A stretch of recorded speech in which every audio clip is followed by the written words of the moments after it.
Well, you know, it's interesting at a time when the American public is wanting change, when they want to see less partisanship and where they want to see people meet in the middle, that credit unions actually have an opportunity to make that happen in both conventions by sponsoring something like Homes for Our Troops, which ought to bring both parties together. And we really talk all the time about putting philosophy into action. And our philosophy always has been about people helping people. This is the epitome of people helping people. We're going to need help from the entire credit union community. Homes for Our Troops is one of those special projects that we feel is worthy of our time and attention. And it fits very well with the credit union's philosophy of people helping people. Giving back to the community is what credit unions are all about. And what better way to give back than by helping our wounded veterans? I want to thank not only Homes for Our Troops, but all the credit unions for their support in this very special project.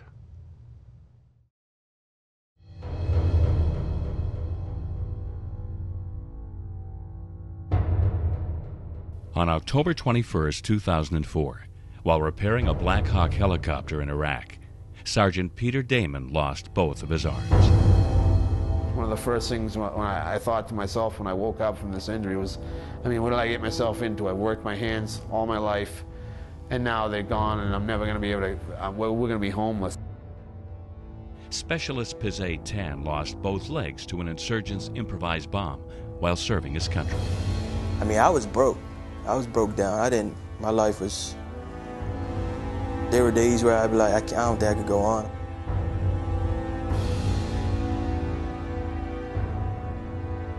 In August of 2004, while serving as a top gunner on an armored vehicle, Specialist Kyle Burleson was critically wounded, leaving him a quadriplegic. I remember waking up, and my first lucid moment was in the middle of the night. No, nobody was in there. I really didn't know where I was or what was going on.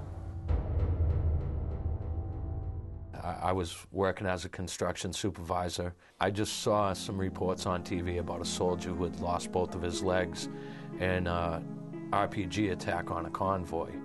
And it got me thinking, you know, what went on from there, and, you know, what types of benefits and things are there out there to help a soldier who gets injured like this.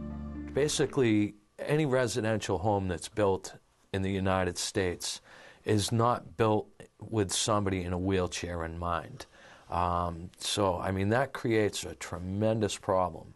You know, it's not like these homes already exist and are on the marketplace. Homes for Our Troops, specially adaptive homes, have become essential for troops like Kyle Burleson, who returned home a quadriplegic. I was shot August 18th, 04. The bullet went through my face and come out the bottom of my skull. Kyle Burleson's home became no longer suitable for his condition. We had to buy a building just for medical supplies, and we had about maybe this much room between my bed and his bed. Well, I mean, we didn't really think we would get a house or anything. It was really overwhelming. With the help of Homes for Our Troops, Kyle now has the freedom to move throughout his home. Technology such as a lift system and automatic doors triggered by a blow tube has allowed him such mobility. I'm really glad that people are separating the war from the soldiers. Regardless of whether they agree with the war or not, they know not to blame the soldiers that are fighting in it.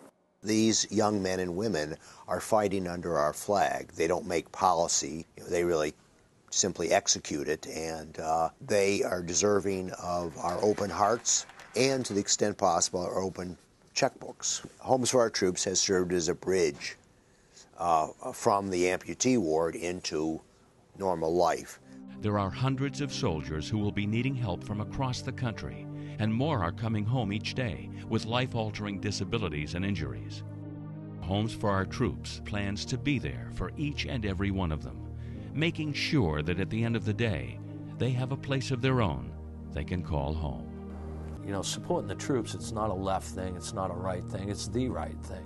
For every military family there is, an injured soldier creates a big change. So having a place to stay permanently and a house to appreciate means a lot, so please help Homes for Our Troops continue to help support vets that have been injured.